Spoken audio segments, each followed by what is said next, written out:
tiene parte de Colombia por su tecnología y metodología. Tendrás la educación que tú querías. El foro ya está aquí, es para ti, está para mí. Sí, te acerca la universidad para que vayas más allá. El foro ya está aquí, es para ti, está para mí. Sí, para que puedas progresar y así llegar más lejos. Hola, buenos días, apreciados estudiantes.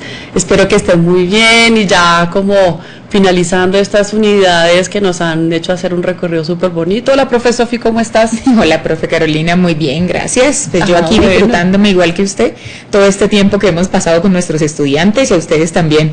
Muchísimas gracias por estar siempre atento y, sí, y pues ahí vamos, ¿no? Ya tristes. Ya casi despidiéndonos de nuestro tema, que pues obviamente nos ha, como hemos comentado en otras sesiones, nos ha aportado unas herramientas súper bonitas para poder entender cuando trabajemos con los niños y las niñas en qué momento están, qué les está pasando en términos de su desarrollo en varias dimensiones.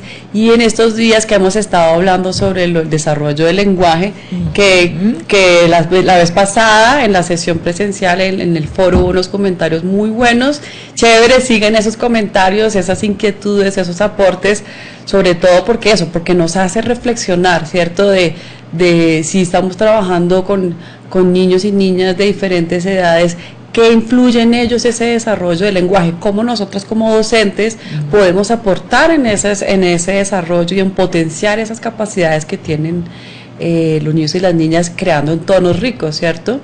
Entonces, hoy vamos a continuar. La vez pasada hablamos, profesor, ¿te acuerdas? Del lenguaje verbal, ¿cierto? Sí. Prelingüístico, perdón, el prelingüístico.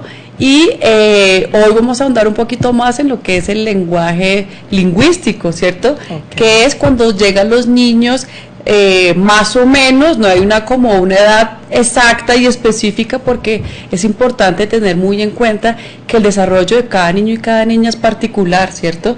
Digamos que las edades, como se piensan en términos de teoría, es más como consensos o acuerdos que se han llegado a partir de observaciones de diferentes investigadores, en los que los niños pueden llegar a mostrar ciertas conductas a determinadas edades, ¿cierto? Okay. Pero porque no pasen esas edades no significa que el niño sea raro, esté mal, no, simplemente hay unas edades más o menos en las que predomina el desarrollo de esas capacidades.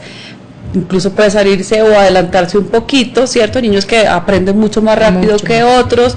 Depende de varias cosas, profesor. ¿Tú de qué crees que depende? Pues de el contexto, un poco, digamos, toda esa influencia del ambiente para ellos es importante, porque pues está comprobado que de la manera en que el niño sea estimulado, pues así mismo será su desarrollo. Hay niños que se demoran un poquito, hay otros que lo hacen pues dentro de lo que uno podría denominar normalidad, y hay otros que sí van muchísimo más aventajados, ¿no? Muchísimo más adelantado. Ese es uno de los factores, el medio, ¿cierto?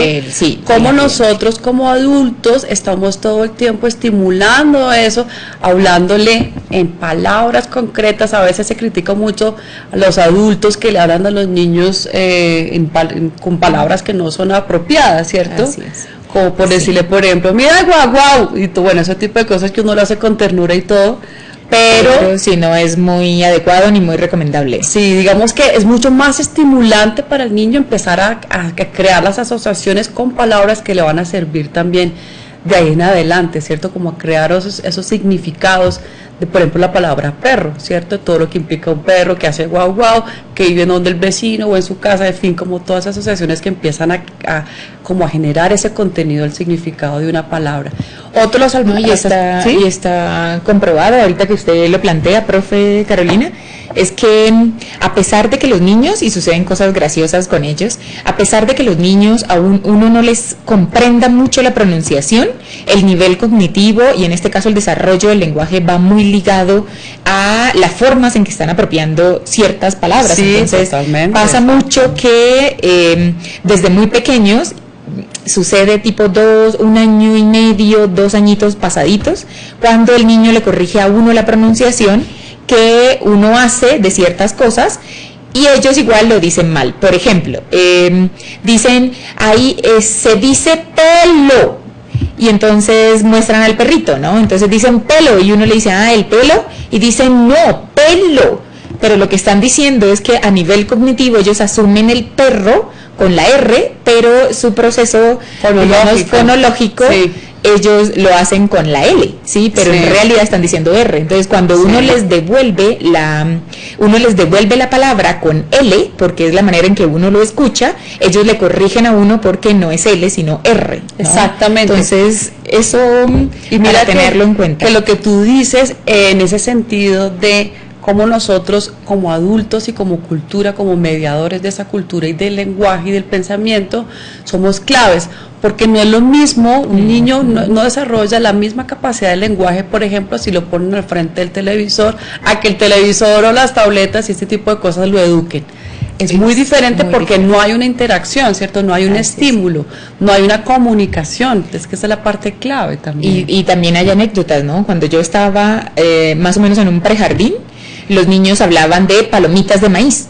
Y nosotros normalmente no le decimos palomitas de maíz. En Colombia y en muchos contextos hablamos de crispeta, hablamos de maíz, pero nunca eso. Entonces la mayoría de las palabras, por ejemplo estas de palomitas de maíz, efectivamente venían de programas televisivos. Entonces es incorporar a su lenguaje muchísimas palabras que ven en programas de televisión, claro, y que desarticula un poco, en este caso la comunicación con el contexto, ¿no? Porque es palomitas de maíz, dicen mucho también que es más de la televisión que del mismo contexto, porque no hablamos así otras palabras. Voy a irlas recordando. O incluso acentos, uno ve los niños de esta generación y todos hablan mexicano, porque todos los doblajes de los programas infantiles son mexicanos, entonces sí es bien particular, niños como imitan en esa adquisición del lenguaje, del vocabulario, de la entonación, que la entonación también tiene que ver con la intención comunicativa, ¿cierto? Sí. Diferente de decir como estoy aburrida, decirlo enfático, estoy aburrida, decir como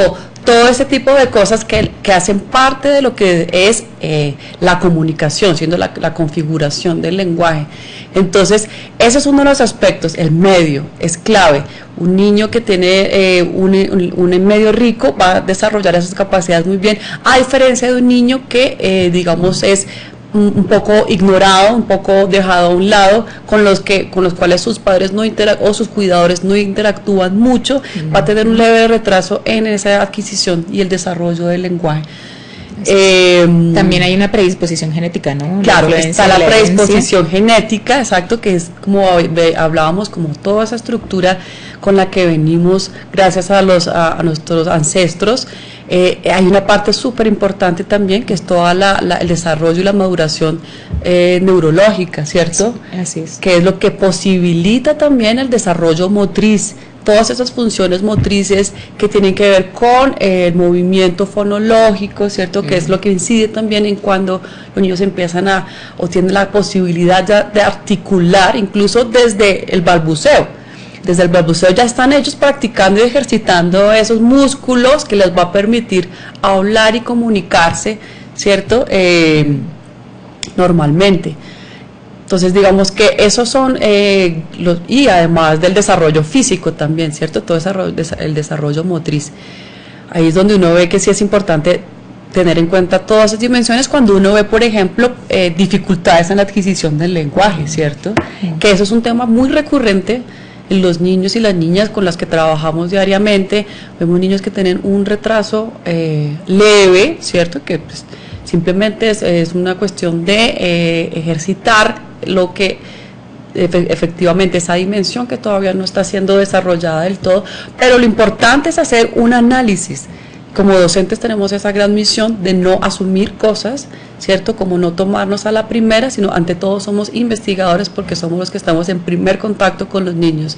Tenemos que investigar cómo es su entorno, cómo es su desarrollo físico, cómo es su desarrollo emocional, como todo este tipo de elementos que nos van a dar luces para saber qué hacer en caso de que un niño o una niña tenga dificultades en el desarrollo del lenguaje, ¿cierto? Así es. Y siempre se lo hemos dicho, ¿no? Siempre les hemos recomendado a nuestros estudiantes que como docentes no somos psicólogos, no somos médicos, no somos terapistas ocupacionales, entonces evitemos dar diagnósticos, evitemos las etiquetas con los niños, evitemos también crearles, pues desacreditarlos, también en el aula, compararlos, ¿sí? Porque eso también tiene efectos negativos, incluso en este proceso del lenguaje, ¿no? Tremendo, porque recuerden que además estas primeras experiencias que tienen los niños y las niñas es lo que les va a crear sus modelos, modelos sobre sí mismos, sus modelos de comunicación, sus modelos de vínculos,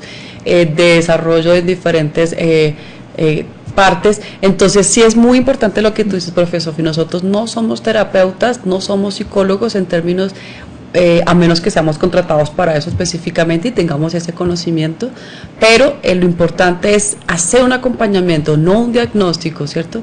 Nosotros hacemos un acompañamiento y si es el caso podemos remitirlo, ¿cierto?, a un experto en el tema que pueda como profundizar y ofrecer una solución mucho más puntual sobre las dificultades que tienen los niños en esta parte. Entonces, profesor Sofi, te invito a que veamos un video sobre de qué se trata esta época de la etapa lingüística.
Bueno, este era como un pequeño repaso de cómo se establece ese desarrollo lingüístico, ¿cierto?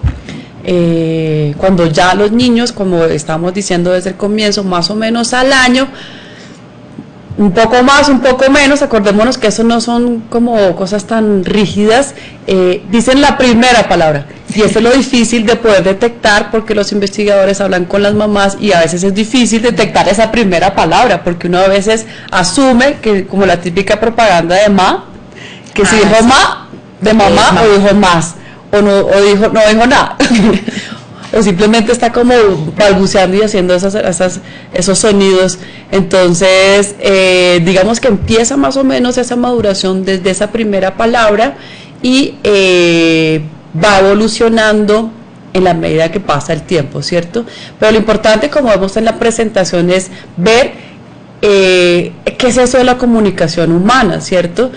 Es importante saber que la comunicación humana no es simplemente como saber decir palabras y tener un vocabulario, que digamos eso es parte del desarrollo clave, sino que es una forma oral y no verbal también, que le permite al individuo expresar y comprender ideas, ¿cierto? Porque de eso se trata comunicarse. Por ejemplo, cuando uno quiere dar su opinión, contar cómo se está sintiendo, contar lo que conoce, ¿cierto? Participar en actividades, entonces es lo mismo del otro lado, del receptor. Si uno es el emisor, el receptor ya sería esa persona que recibe el mensaje, no, obviamente no de manera pasiva, sino de manera activa. Entonces lo que hace es interpretar esas palabras, ¿cierto? Y eso, digamos que la mayoría de las dificultades también de la humanidad es precisamente en dificultades en la comunicación, que a ti te dicen algo y tú lo interpretas de otra manera, y ahí es donde se generan los conflictos. Entonces de ahí también viene eso que se llama la comunicación asertiva. Así es. Entonces digamos que eso, el comunicarnos nos hace desarrollar esas capacidades, esa necesidad de comunicarnos, y también como de construir sociedades y culturas. Y como vemos, el lenguaje hablado parte de un proceso de imitación, ¿cierto?, que, como lo vimos en las sesiones anteriores, que se va madurando en la medida en que el niño y la niña entran en contacto con estímulos que están en el ambiente, ¿cierto? Entonces vemos aquí como un pequeño gráfico de que pasa del nivel prelingüístico a esas primeras palabras. El niño, digamos, en ese nivel prelingüístico tiene una gran variedad de sonidos, ¿cierto? Realmente logran producir una gran variedad de sonidos, pero no tienen ese desarrollo fonológico que es lo que los va a ayudar a articular palabras, ¿cierto? Como lo que estamos haciendo ahora. Entonces eso también tiene mucho que ver con las capacidades físicas de contracción y expansión fonética, ¿cierto? Como el mismo sistema fonético va encontrando modos y técnicas para poder, y que tiene mucho que ver también con la respiración, el uso también de la lengua, ¿cierto? Como todo este tipo de elementos físicos que también lo van a ayudar a hacerlo. Entonces, aquí en la etapa prelingüística, obviamente es una, que después podrán ver este cuadro de una manera más cercana y detallada. Entonces es esa evolución que va desde los 18 meses, ¿cierto?, hasta más o menos los 7 años. En esa evolución vamos a ver que, estoy echando para atrás, para adelante, se da un incremento del vocabulario, ¿cierto? Al principio los niños y las niñas de más o menos al año, sus palabras son todavía muy ligadas a lo expresivo, ¿cierto? Como que la acción todavía está muy involucrada, y con lo inmediato, como satisfacer un poco las necesidades. Y ahí se ve, por ejemplo, que va incrementando el nivel de vocabulario que va adquiriendo según su desarrollo también mental, ¿cierto? Porque en la medida que el niño va aprendiendo que existen palabras de sucesos que no están presentes, ¿cierto? Como esa etapa representacional, que yo tengo la representación de un oso en la mente y digo oso para que me traigan por favor el osito, ¿cierto? Eso ya significa que el niño ya está en una etapa más simbólica, ¿cierto? Que tiene un símbolo del oso en su cabeza. Y que la intencionalidad se vuelve, o sea, la intencionalidad comunicativa se vuelve más enfática, ¿no? Exactamente, esa intencionalidad es lo que empieza también a madurar en todo este tiempo, precisamente por eso, porque el niño ya no, digamos, ya tiene una autoconciencia, todavía va, pues, como muy primaria, sí, muy primaria, pero ya tiene una conciencia así. Entonces ya para poder comunicarse, y es donde aquí entra la mayoría del acto comunicativo, ya en esta etapa lingüística, es que ya tiene una intención de poder comunicar cómo se siente, qué necesita, en el cual va adquiriendo ese vocabulario y como estableciendo esas palabras que representan algo, ¿cierto? Así es. Por eso le dicen a uno que la comunicación humana es todo un acto de valentía de la interpretación. Sí. Desde muy pequeños estamos todo el tiempo interpretando al otro. Sí, exactamente. Exactamente, porque en serio es muy difícil saber cuando el otro profiere una frase el sentido total de esa frase, ¿no? Tiene que ver en el lugar donde uno esté parado, tiene que ver con la intencionalidad de la comunicación, tiene que ver con ciertas condiciones en que esa frase, incluso la polisemántica que hay en la misma frase, ¿no? Entonces uno dice, pero quiere decir esto, pero no quiere decir esto. Sí. Por eso la idea de que cuando las mujeres dicen que no, entonces en realidad quieren decir que sí, y no siempre, ¿no? No siempre. No siempre no, y cuando uno dice no es no. Y cuando los bebés comienzan también, entonces la primera etapa para la madre es una cosa también de interpretación. Entonces, en esa interpretación se juegan mucho los saberes que asumimos previos, que en realidad son hábitos adquiridos con las mamás de uno, las abuelas de uno y todos los aprendizajes que tenemos. Cuando nos dicen, pues si está llorando es porque solo pasan 3 cosas según, ¿no? Tiene hambre, tiene el pañal sucio, claro, o está incómodo. Las variables calor, son pocas. Sí. Entonces estamos interpretando todo el tiempo, por ejemplo, el llanto del niño. Entonces no nos damos la posibilidad de entender que es que los niños tienen diferentes tipos de llanto y que uno debería, más que tratar de saber dentro de esas 3 cositas que acabamos de decir en cuál encaja el llanto, deberíamos simplemente darnos la tarea de poder observar, de poder escuchar, de poder ser muy pacientes, ¿sí? De entender por qué llora así cuando está tal cosa, por qué llora así cuando otra, etcétera. Y nosotros como docentes también, sobre todo si estamos en salacunas, que son como de esos espacios donde lamentablemente los niños pues ahí llegan, sí, lamentablemente porque pues son separados de sus padres desde muy pequeñitos. En Colombia hasta los 4 meses la mamá tiene la posibilidad de estar con ellos, entonces aparecen las salacunas como esos espacios pues donde los niños van a ser atendidos, y eso implica pues que el niño comience a gestar todo el sentimiento de abandono, de desapego. Eso trae unas consecuencias del llanto incontrolable en ocasiones que tienen los niños. Es fuerte ese escenario, ¿no? de salacunas, pero si uno tiene como ese tacto, uno aprende a entender que el niño llora de una manera, pues llora desesperadamente, o llora más o menos intranquila, o llora suave. Sí, hay tipos de llantos en los niños. Entonces, más que interpretar todo el tiempo y encasillar a los niños en si tiene hambre, si tiene el pañal sucio o si está incómodo, deberíamos darnos también a la tarea de entenderlos, ¿no? Y a partir de eso, desde ese momento, uno ya comienza a darle la voz y a escuchar la voz de los niños. Exactamente. Y de nuestra gran labor como docente, ¿cierto? Como ser un gran par de oídos y un gran par de ojos para ver en qué están los niños y las niñas en esos momentos. Entonces, claro, como tú dices, cuando están en esta etapa prelingüística, que todavía están madurando y que todavía están en esta etapa sensoriomotriz, ¿cierto? Que están muy pegadas al contexto en términos de su movimiento, lo que están explorando, con lo inmediato, ¿cierto? Con lo que ven, todavía no tienen representaciones mentales de las cosas. Digamos que poder interpretarlos no es fácil, pero es diferente. En cambio, con los niños que ya están en esta etapa lingüística de los 1 a los 7 años, entonces aproximadamente, ¿no? Recordemos, ya hay una intencionalidad comunicativa mucho más grande, ya hay una adquisición de conceptos mucho más elaborado, y entonces vemos que pues, nuestra interpretación sí tiene que ser mucho más en relación con esos análisis de quién es la persona, el individuo, ¿cierto? Esa personita que está creciendo, que está teniendo ideas, que está teniendo fantasías, que está teniendo, bueno, todas esas cosas bonitas que tienen los niños, sus necesidades, dificultades, bueno, todo este tipo de cosas, pero ya tenemos esa capacidad de diálogo comunicativo verbal, porque los niños van entendiendo de una manera progresiva cómo se estructura una frase, ¿cierto? Entonces vemos que, por ejemplo, desde los 2 más o menos a los 3 años de edad, los niños ya tienen más vocabulario, su pensamiento se desarrolla a la par que el lenguaje, ¿cierto? Y entonces los niños ya pueden entender que para poder comunicarse mejor, tienen que estructurar la frase de una mejor manera. Así es, entonces, para hacerse entender. Entonces ya como ya pueden usar más frases, ya asocian las palabras con acciones o con objetos, ¿cierto? Ya con el medio y no solamente consigo mismos, que todas las palabras están referidas a algo.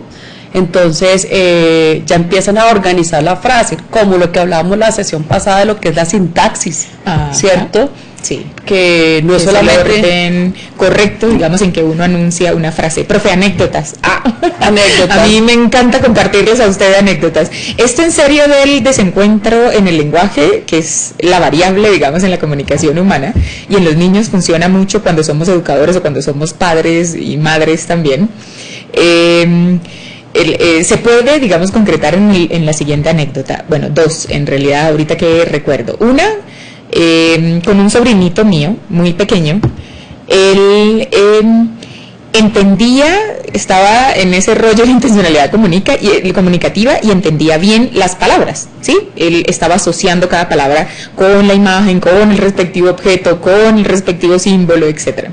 Pero cuando comenzaban los silencios en los adultos y nuestros monosílabos, porque también tenemos monosílabos en los adultos, le creó un serio problema cognitivo. Entonces, acostumbrábamos, y en la costa funciona mucho, de no terminar todas las palabras, sino ser muy, muy de sonidos. Entonces uno le decía, bueno, pero ¿quieres esto?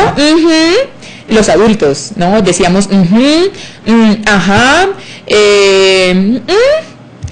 y él comenzó a recibir eso, pero no entendía, ¿no? Entonces él decía, y llegó un momento en que ya cansado de que todo el tiempo le contestábamos,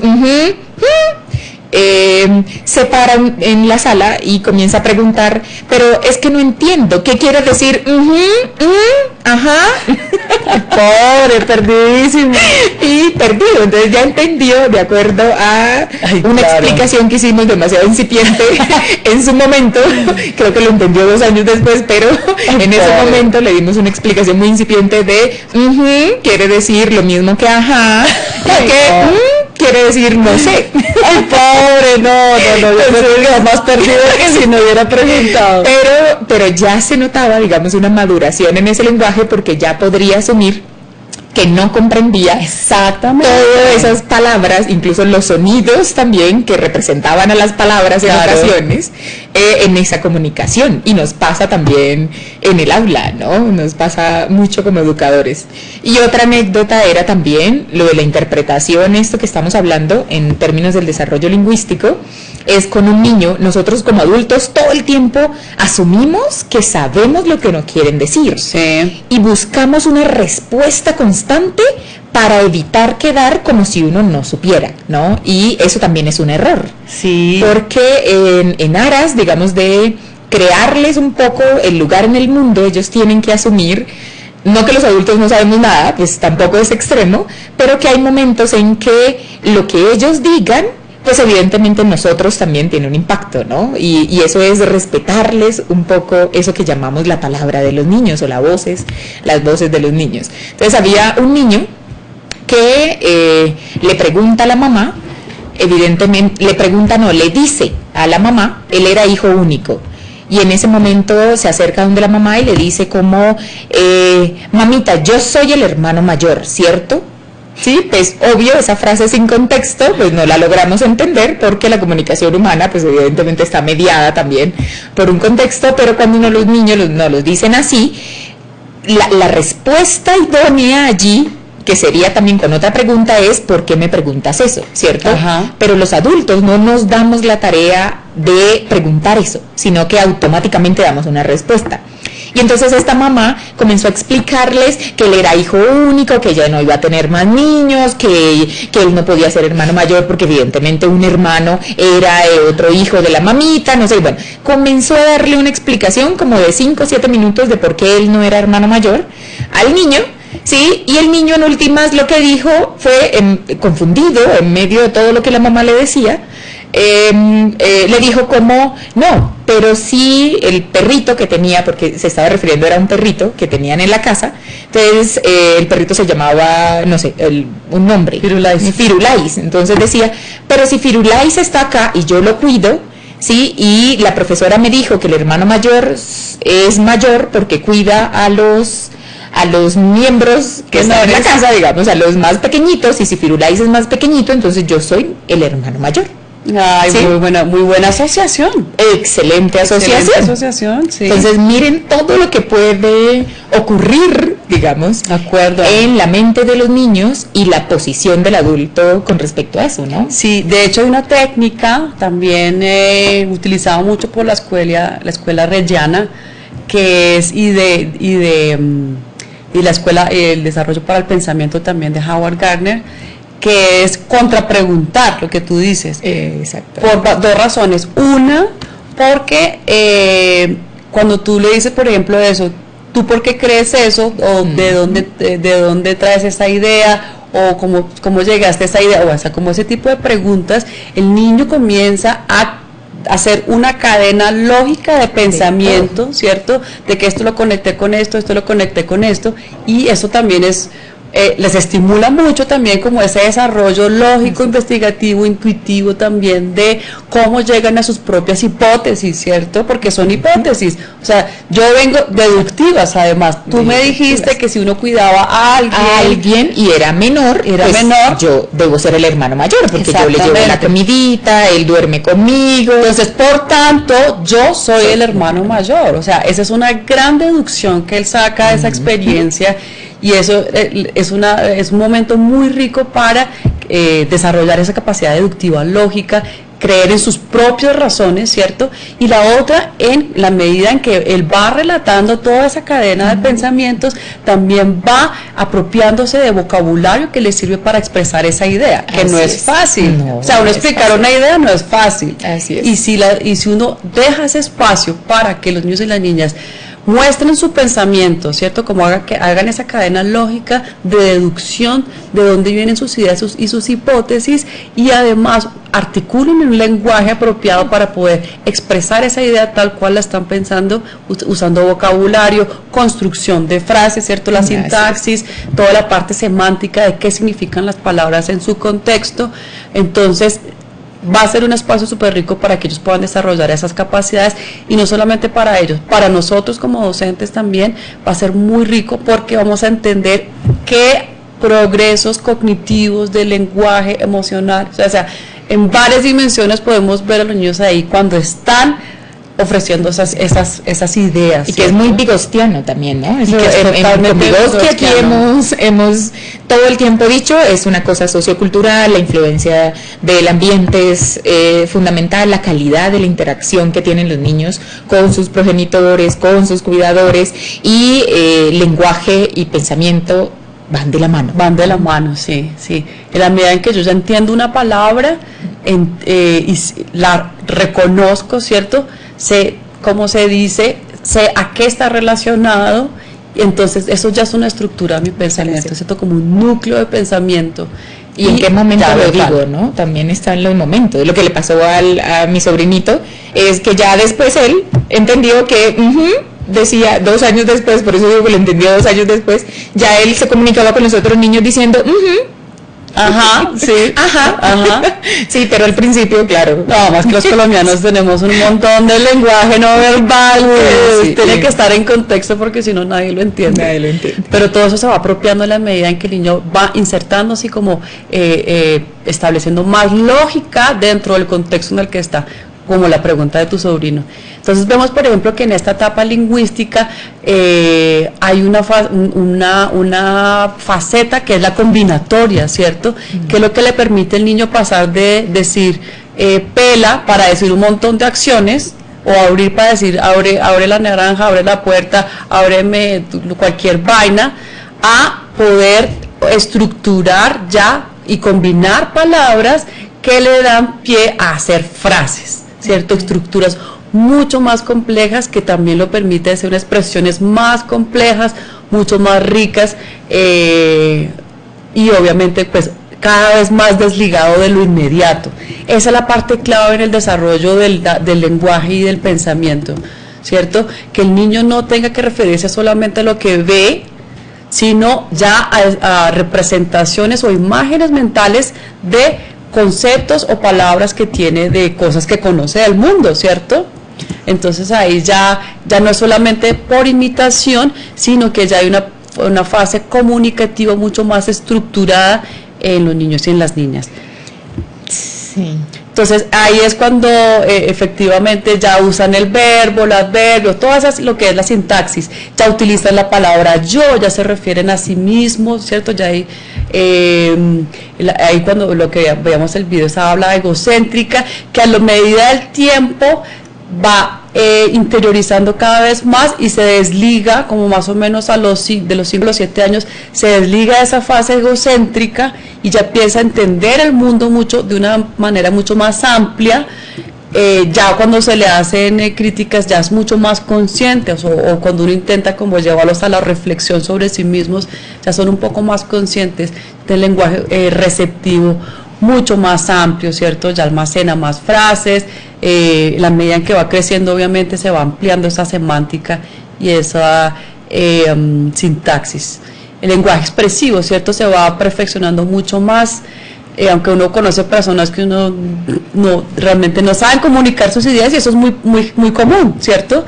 No saber expresar las ideas es normal, pero digamos que si uno desde el principio les ayuda como en ese proceso de cómo pueden utilizar un buen vocabulario, cómo pueden combinar frases, palabras en frases, ¿cierto? Que construyen oraciones, cómo pueden construir esas oraciones, cómo pueden organizar esos pensamientos en palabras para poder transmitir un mensaje de una manera más asertiva. O sea, como todo este tipo de ideas de lenguaje articulado, obviamente, en términos de las palabras, la pronunciación de los fonemas, de las frases, de las palabras, oraciones. Entonces, esto los va a llevar efectivamente a que sea un desarrollo muy amplio, ¿cierto? Como muy... digamos, dadas las mejor condiciones. Obviamente todos aprendemos muchas veces a, ¿cómo se dice esta frase? A trancas y no sé qué. Sí. Entonces, claro, a veces no están las condiciones dadas de la mejor manera, pero nosotros como educadores y educadoras sí que tenemos esa gran misión de poder entregarles y establecer experiencias ricas. Por ejemplo, hay una parte fundamental que es la lectura. Leer libros en esta parte, en estas primeras etapas es fundamental.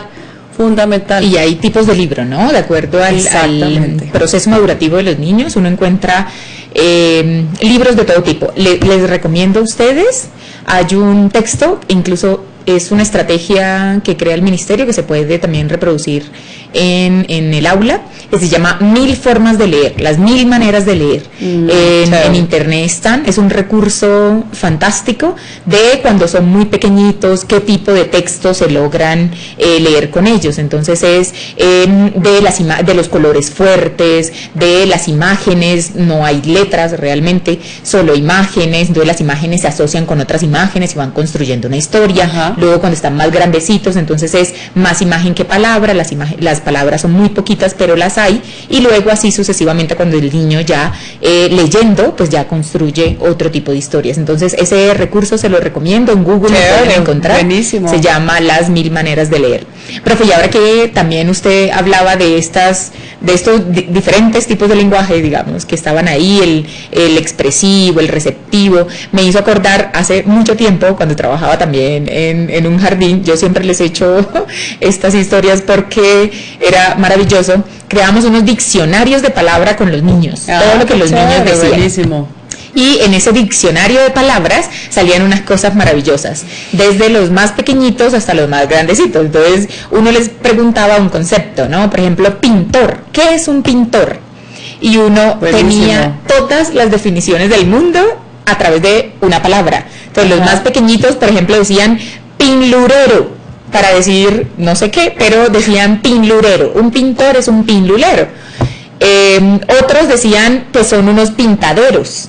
Otros decían son unos pintoristas, otros decían son unos pintureros y otros decían son unos pintadistas. Buenísimo, ¿sí? Y a través de eso construíamos un diccionario infantil, ¿no? ¿Qué quería decir un pintor? Entonces un pintadista, un pinturero, un pinturero. Mira que eso también refleja es que los niños empiezan a aplicar la lógica al lenguaje. Así no está la palabra, digamos, decretada en el idioma en el que están, pero le empiezan a meter lógica a las cosas. Claro. Entonces ahí es cuando vemos como esas muestras del desarrollo del pensamiento que ya digamos con qué lo relacionan, ¿cierto? Cómo lo relacionan con otras palabras y empiezan a conformar sus propias palabras.